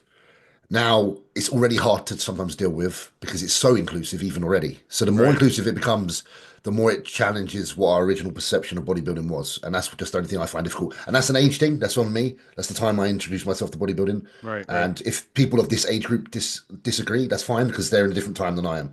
And I have nothing bad to say about it. But it's just not my cup of tea. Right. Ben? Yeah, nothing that's not already been said, really. I understand it on paper, the numbers financially on the back end, but as a bodybuilder that wants to be niche and left alone and like different, like don't make it more inclusive. Don't make it's already too far gone that way. You know what I find funny? My entire life in bodybuilding, the narrative has always been, how do we make bodybuilding mainstream? But if you ever wanted that yourself, I've never wanted that myself. I never wanted that myself either. I could give a shit because I knew, well, one, because I kind of gave up on it. I'm like, this is never going to be on fucking ESPN. Like, I don't give a shit. And plus, I liked kind of that I was doing something different than everybody else. Same. But I'm saying the prevailing kind of conversation in overall, bodybuilding. It was like, how do we get bodybuilding? Like all like, the Bob Ciccarellos of the world, the not Tyler, but I don't know if Jim Manning ever said, but I always heard like the upper brass always talking about like, how do we make bodybuilding mainstream? And I think that's what they're trying to do. And I think that's what Classic did. And I think that's what Men's Physique did. And they're like, this is just going to grow it even more, which is great. I think I only have one real dislike for it. The shows are long enough. Oh, yeah. So I think to myself, if you have 50, because you got to imagine this is probably going to be the biggest class because there's no barrier. Yeah, if you're already getting 60 girls in a bikini qualifier, you're going to get in this. So you get 50 fucking girls in this class, and it's like, okay, how long is fucking prejudging now? You know what I mean? Like, It's 9 a.m. and it's already 9 a.m. till fucking 1 or 9 a.m. till 2. Sorry, Go ahead. What were you say, Ben? Go ahead. See, the judging gets fucking muddy as well, right? Because what's the most inconsistent judging we see across all categories? Yeah, but this one Bikini. this one's actually more. But wait a minute, this one's actually better. I thought about this because I thought the same thing first. I'm like, this is going to be there's no criteria. They can just say anything. But that's actually what makes it better because they're literally telling you, we don't really give a fuck about your physique. It's kind of about your looks.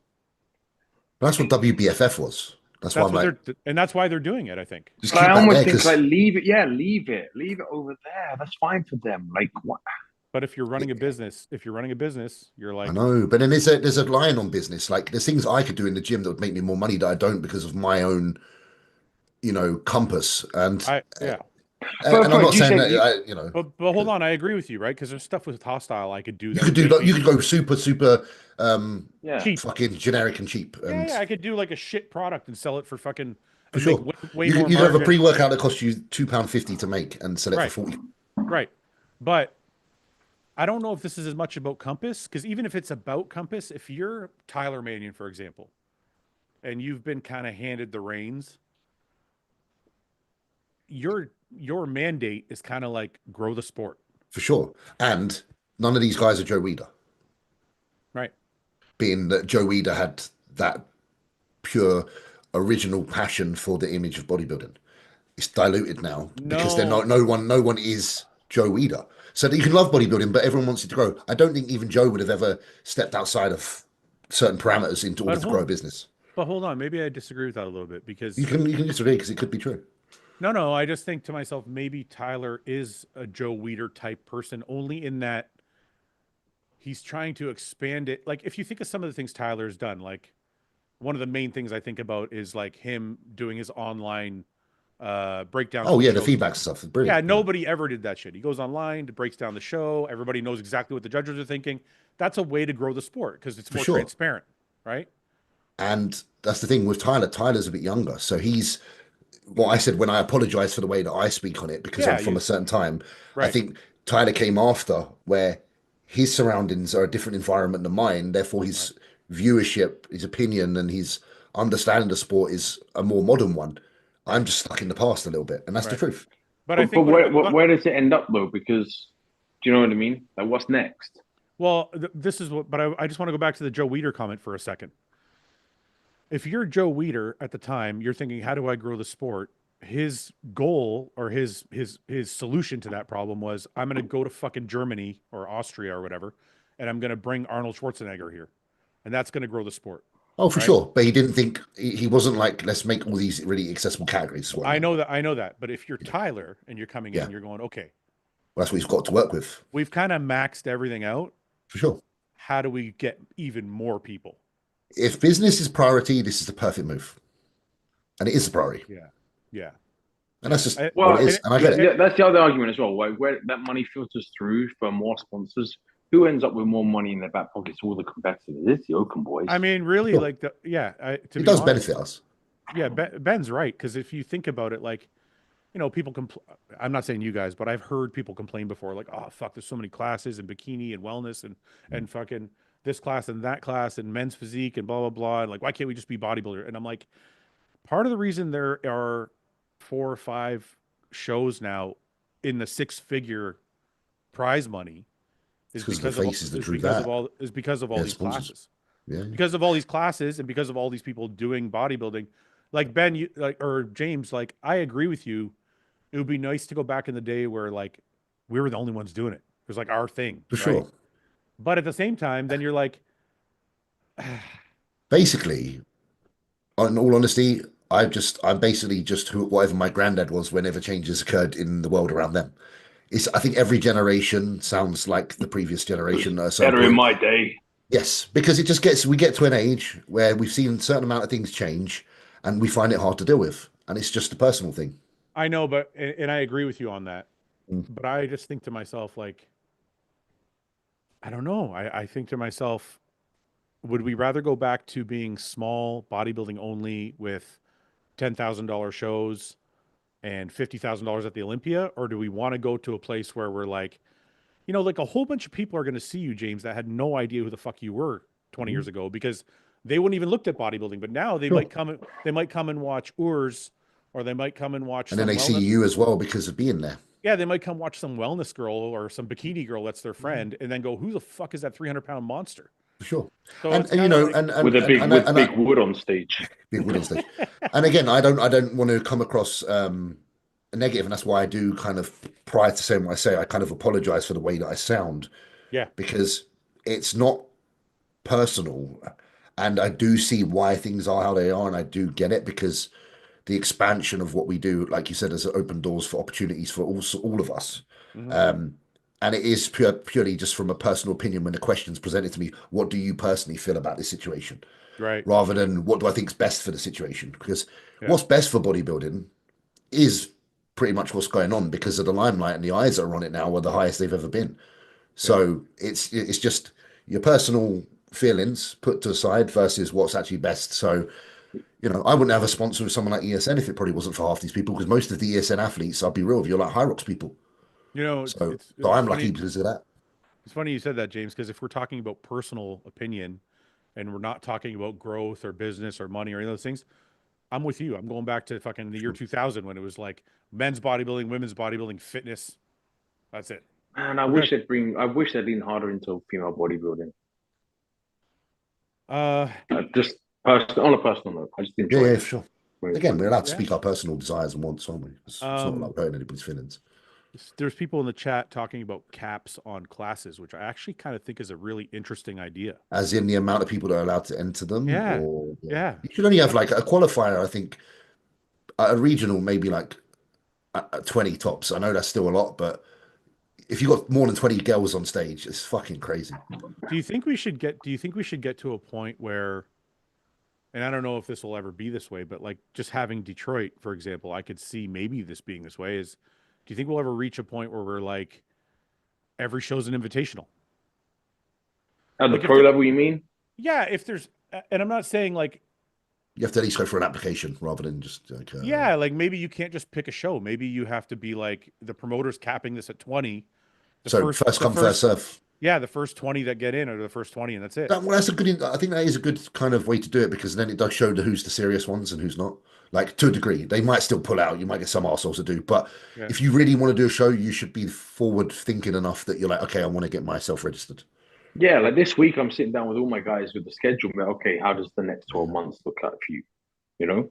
Yeah. Well, I also, I think it's just the only way to really, well, I shouldn't say the only way. The only way I've thought of that you could limit, you know, some of these shows have 40, 50, 60 bikini girls and 40, and now with this fit model thing, who knows? So it's like that way as well, Fouad.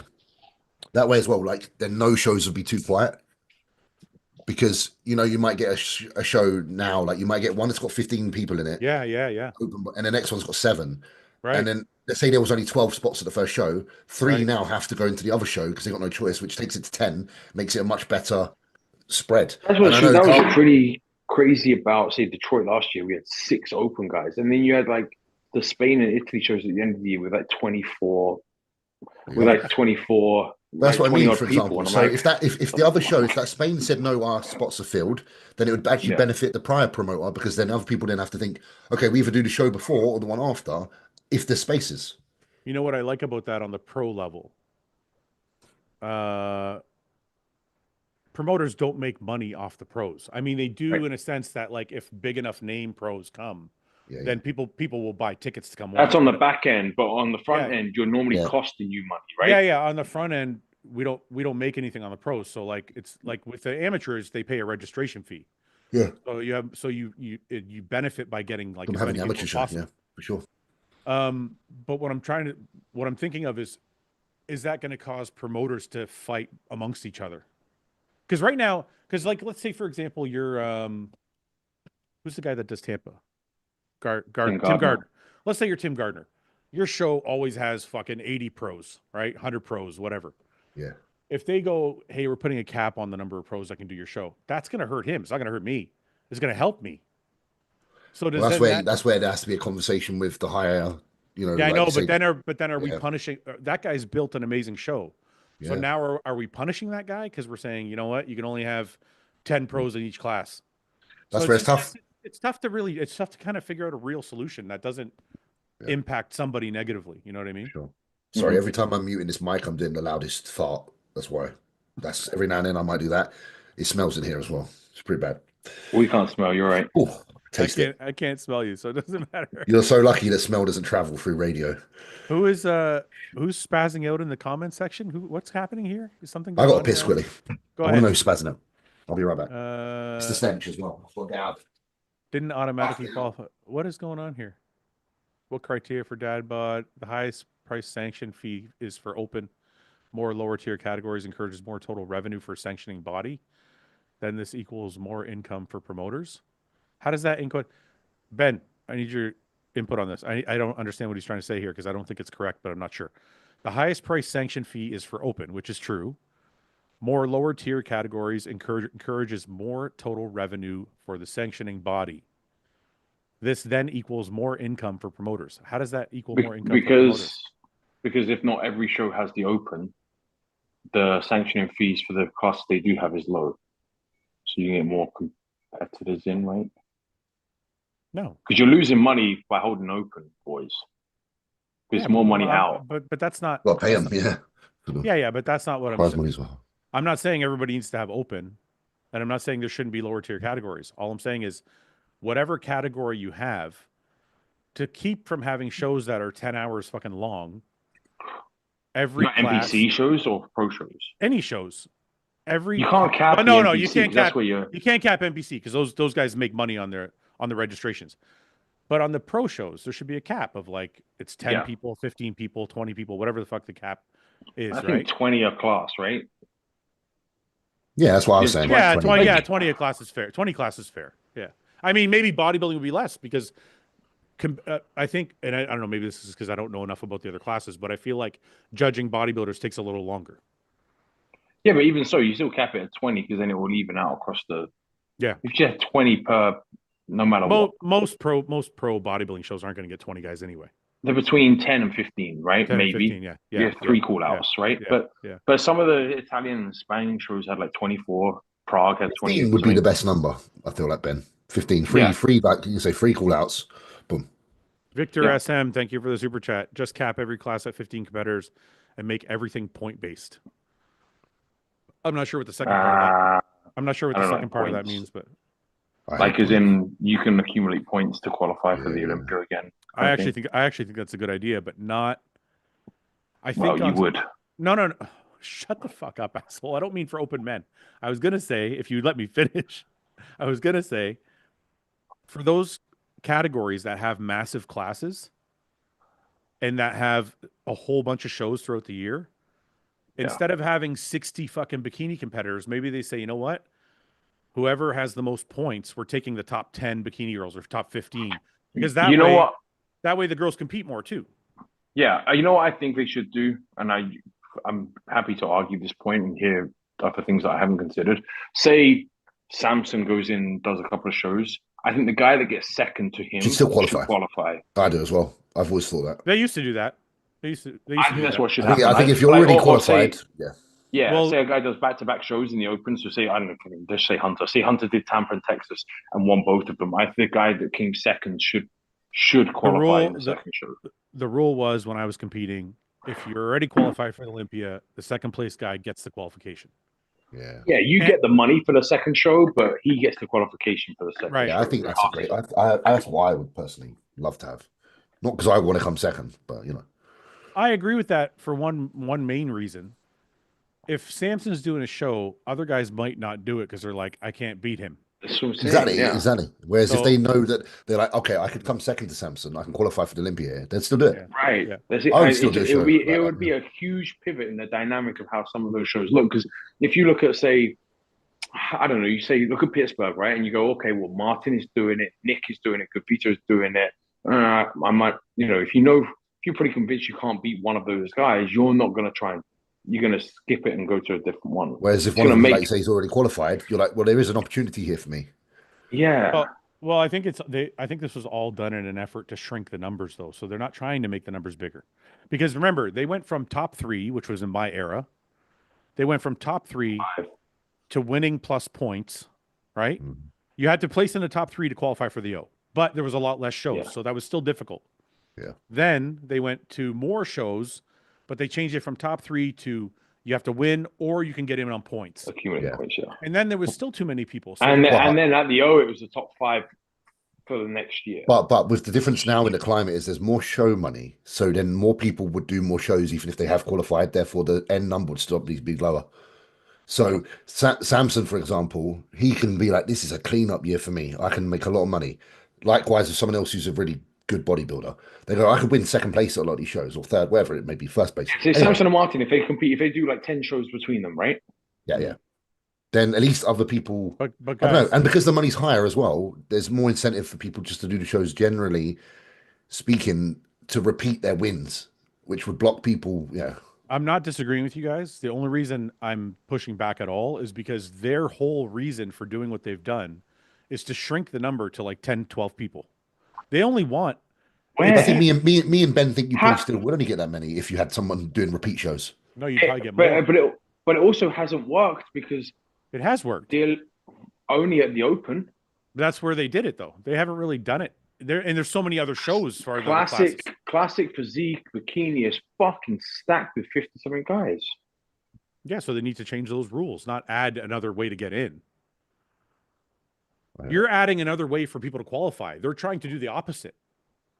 They're trying to make it more special, not less special.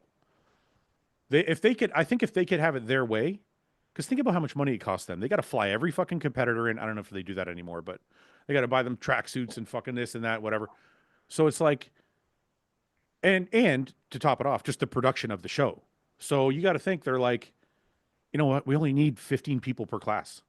10 is like perfect. So it's like they're not trying to add another way to get in. Yeah, but then they're in a bind though, because the more shows that are on the calendar as qualifiers, the more sanction money they get, right? Well, but this is why I'm saying they should have a points system like that guy was saying, where you could win a show, but if you don't stack up points wise at the end of the year, you still don't get to go to the Olympia. That's how it used to be. It used to be 15, right? No. Well, no. Or top 3, or the used to top be- 3 highest. Okay, forget the way they used to do points. The way they used to do points was Still not. Yeah, you that's either additional. win or the top 3 get in, right? Think about this. The whole fucking season is points. It doesn't matter if you win or lose, right? Let's say you took second place at 6 fucking shows. You might beat a guy to the Olympia first at one. who got first at one show.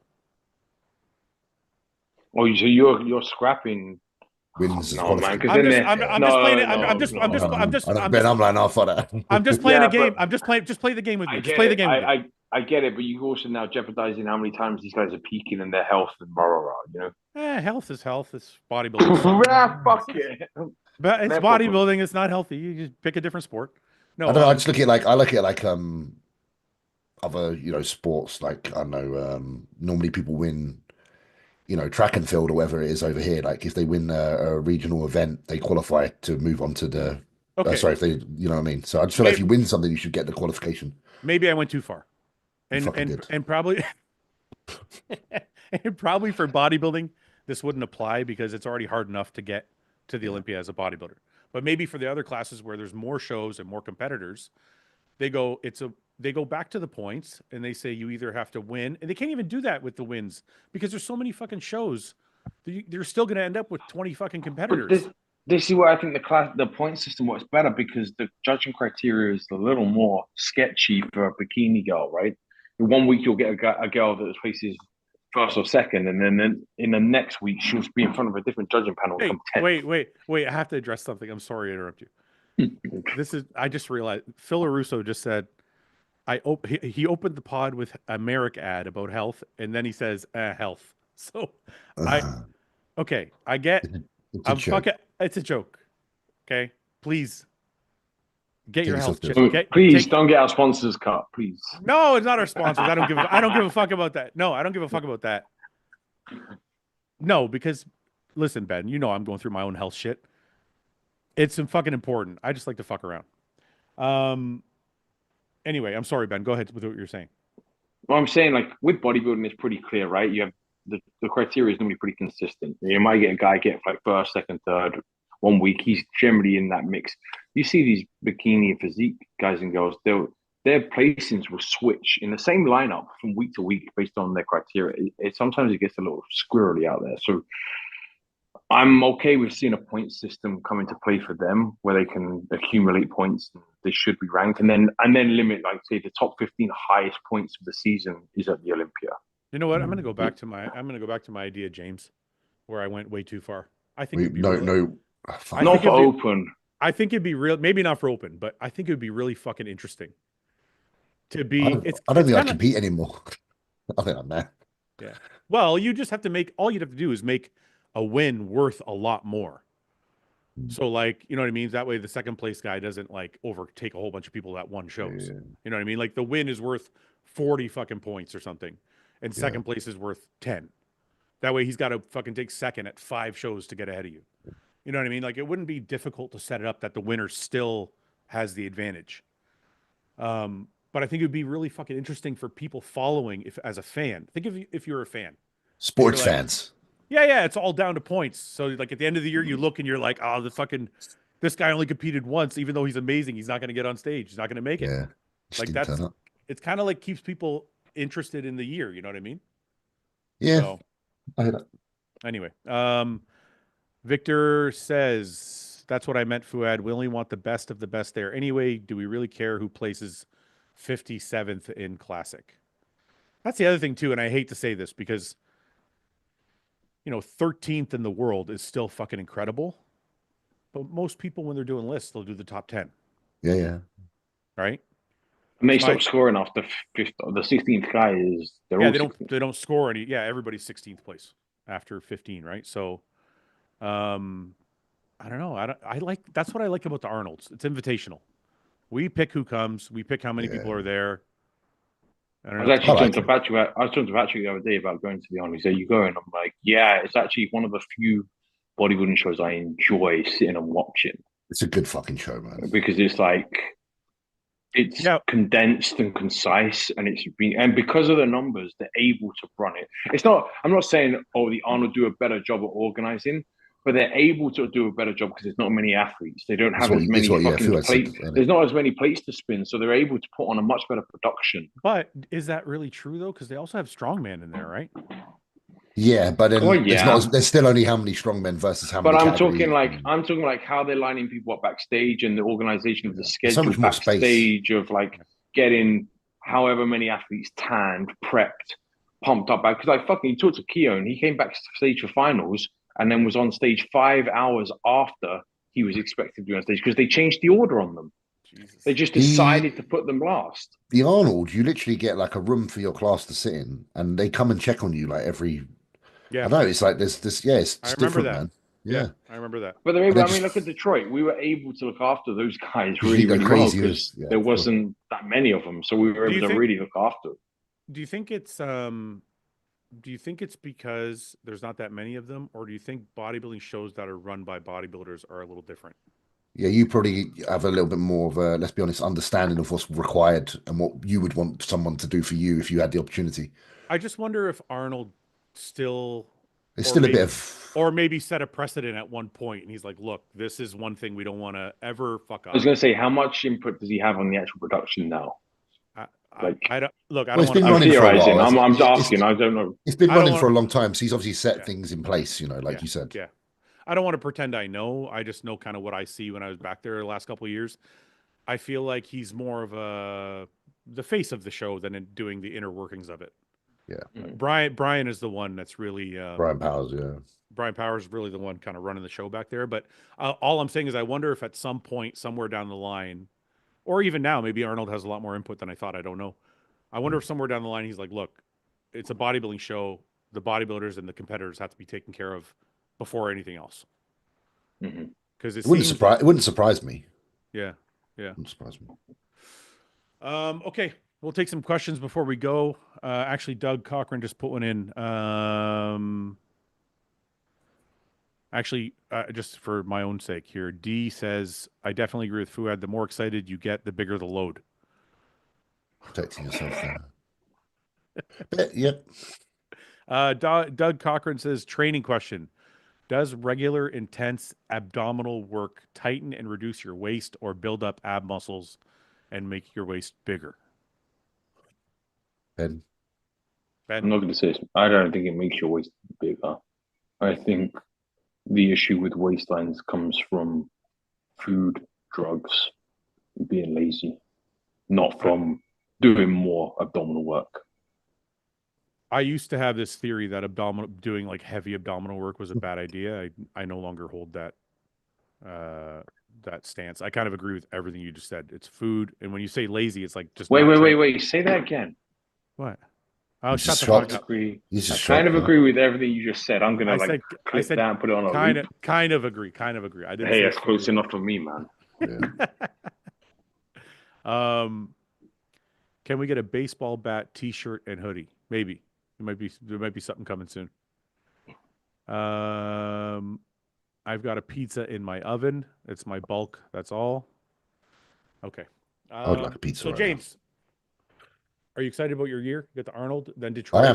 I am excited. I feel like things are going well. I'm just waking up in the morning every few days, having a look at myself, sending some pictures over, and I'm not disappointed with what I'm seeing. So that's a good start. Do you know anybody else doing Detroit? I know Carlo. I think Carlos. I don't know the minute. Yeah, I don't. Carlos looks freaky. I know Carlos is doing Detroit. I know Aaron Gawley is doing Detroit. I think Ron Gordon is doing Detroit. What are you doing? Hey, how are you? Handsome man. Who's that? You know who they are, right? He doesn't know me. He probably remember me. But He does know who you are. Does he still remember me? It's me. Right there. Who's there? It's a video of us. It's a video of us. Yeah. It's a video. Fuck! I can't believe how big he's getting. I know. Wild. Hey, do a front double bicep. Show me your muscles. Do it right. Don't fuck it up. Open up. No. A bit wider, bro. Yeah. Perfect. Yes, man. right there. That's it. That's the perfect face as well. Did you fart? Ram. You should. Did you shit it? Ask him if he shit himself. Did you shit? He doesn't have a red nose. Go paint a nose on him. That's not Rudolph. Come on, go paint a nose on him. Prancer. Rudolph's body. Hey, You did poop. Get away from you, Stig. Okay. So Detroit. What are you doing? Are you going back home and coming back to Detroit, or what are you doing? No, my plan is to do the Arnold and then potentially stay out. You're staying Come hang at mine. Come hang at mine. Stay in Okay. Texas. I don't mind. I'd Come to Texas for a bit, then we'll go up. I should speak to you guys, yeah, because then it would make sense, wouldn't it? But that's my kind of plan. There's no point coming all the way back. Yeah. That's what you could do. You could go to Ben's for 3 weeks, then come here for a week with Ben, and then we could all train. I'd love that. No, the last week you're probably going to go to the fucking Arnold. The last week you're going to be in Columbus. Yeah, I think Stefan's Dude, keen to have me 2 there. weeks- Yes, Stefan's keen to have me there for the Monday. Yeah. So Well, he likes for that the whole Arnold? week. He's going to be. For the Arnold. Oh, sorry, Arnold Monday. No, I don't don't know know which after the Arnold. Oh yeah, shit. I don't know. I'm After the pretty Arnold. flexible. I don't know. Whatever. Fuck knows. After Arnold, Let's have a just chat. come here. Come. I'll see what I can do. Fouad can come here for a week. Yes, Just I hang can out. bring my motorcycle. You guys can fucking work out while I go ride. It's gonna be after my birthday. I'm gonna buy the F4. Oh, Don't make me buy a bike as well, and then have to import it. Hey, I'm pretty sure there's somebody here locally that will lend us another bike as well. well, so you can we rent you a bike. I don't even have the I license. got some. I need a little 50. I'm only allowed a little fifty. 50cc. All right. Little That's Piaggio. okay, that's the plan. So this is I what have we're a gonna do. moped. This is what we're gonna do. Come. I'm probably coming for a bike trip in the next few weeks anyway. But Okay. after that, in Detroit, before Detroit, because I honestly I cannot get through the fucking winter, man. I gotta ride like once a month at least. So I'm coming back to Texas in January at some point. Anyway, after Arnold, James will go to your house. I'll pack up my bikes and I'll fucking trailer them down. And then I'll stay there for like a week, and you guys can work out, and I'll fucking ride. Let's have Martin come in as well. Martin, like, train. Yeah, it'll be Just great. fucking. Because my head was thinking, because obviously you've been in America for like quite a while. My head was thinking, go to like hang around at like destination before the Arnold, then go to the Arnold, and then obviously I could go back to Texas. Yeah. Then I'll miss home. the But full gym, Is that too much? So you're planning? No, on I've done it before. I did it when I was I did it in Yeah. 2020. I don't mind. No. I'm thinking before the Arnold. You're thinking about going to Texas. Yeah, just some on American time. Yeah. Oh, yeah. Just to get climatized to it all. Yeah. Yeah. You know, Plus, so also, we get a bunch of content and exposure with them as well. And I can do some stuff with like the guys at the gym and that beforehand, and that'd be cool. Yeah. So Gasp, Arnold, then Ben's, then Detroit, and I'm coming, and then Detroit. Yeah, that'll be fun. Okay. And then after Detroit, and you're after flying Detroit, back. see how long You're going back potentially, home. yeah, because FIBO's 2 weeks after. Yeah. So 2 weeks, right? 29th to the 14th. It's the 14th. Yeah, the 14th. So it's 2 weeks after Detroit. Yeah. So home for a week or so, and then. How far? What's the flight? What's the flight to Germany? An hour? Germany for me is not that far. I can't assume. I don't know. Yeah. An hour, 2 hours, something like that. I'm actually just going to check out of curiosity while we're here. Chat GPT. You don't know anybody who's doing Detroit? You don't know anybody who's doing FIBO either? FIBO, I think Sergio's doing it. Okay, one more question about this. Is there any other shows, or would you have planned to have won by then so you can shut it down to the Olympia? And if you haven't, are you going to keep going? I was potentially thinking about New York as well, but we're just seeing it. Because New York was my original before I applied for the Arnold. New York was like, well, I was like, yeah, let's go for New York. That's that's another 4 weeks. I know, but I think why don't you do Pittsburgh too then? Maybe there's no. I kind of assume Stefan's quite on people doing a few shows. He doesn't mind that, and as long as I got someone that feels like I can do that, then I'll do it. I just need someone to drill it in my head that it's okay, because I've never really done that. You talk yourself out of so much stuff, man. You've done 2-3 shows. Have you done 3? Oh yeah, but a few years ago when I was a bit lighter and smaller, I know it's weird, but I feel the strain on my body a bit more since. If that sounds. But even then, when you did those 3 shows, they were kind of like within a month of each other, no? Yeah, I did like New York, 2020. Toronto. I did New York, the year Toronto. before. That was 19, right? Yeah, Tampa. I did Tampa, New York, and fucking wherever it was. Toronto. Stephen Clark wants to know: does James get better with more shows, or does he get worse? That's what I don't know. So I'm curious, because last year I got worse because I made some calls that weren't the right ones, but I know I didn't. I know that I made the wrong calls. I started pushing cardio more after the first show, and it wasn't really needed. It was me trying to push things a bit too much, and it wasn't a good look. Yeah, if you'd have let off, your body would have probably looked even better. Yeah, I wasn't very fresh, but that's just my own doing. Gavin says, what if IFBB took over production of the shows with one team and only produced 15 to 20 shows a year? They could standardize lighting, background, etc. Because the IFBB is not. That's not. Yeah. Well, that's really tough. They're licensing heads rather than the. Yeah, but I don't disagree with him. It would just be a fee that all the promoter it would mean that the sanction fee has to increase.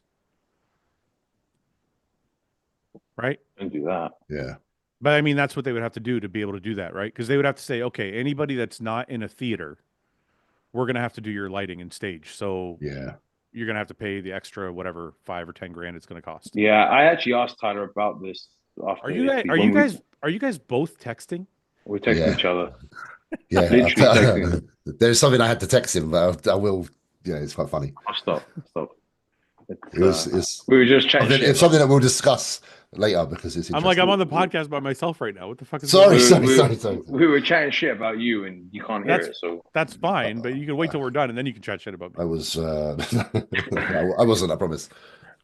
That's clear. I asked Tyler about, can we make like the lighting consistent, the background consistent, and his answer was no, because of sponsors, and then plus they tried the lighting thing, and it's not doable because whatever. I think they said every a lot of it is sponsorships based. I actually talked to, when Steve was on my podcast, he brought that up, and he said they're working on a way to shut the lights off and then turn them back on after prejudging, kind of thing. Not the lights. Sorry. They kind of did that at the O, right? They turned the background off, but only not a prejudge. Listen, I think if you have the money to have LED screens like at the Arnold or the Olympia, you can make those LED screens black on a button.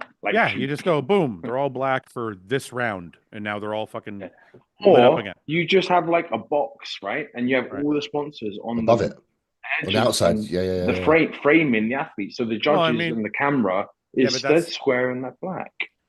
They want it in the pictures. That's the thing, isn't it? That's what we did, Ben. That's not what they want. They want to be in the background. So every time you post your picture, it says every time all the NPC photos go up, every time Buys and Tries shares a photo, every time their sponsorship could potentially be in that photo. Can't they just have every logo is white and it goes on a black background?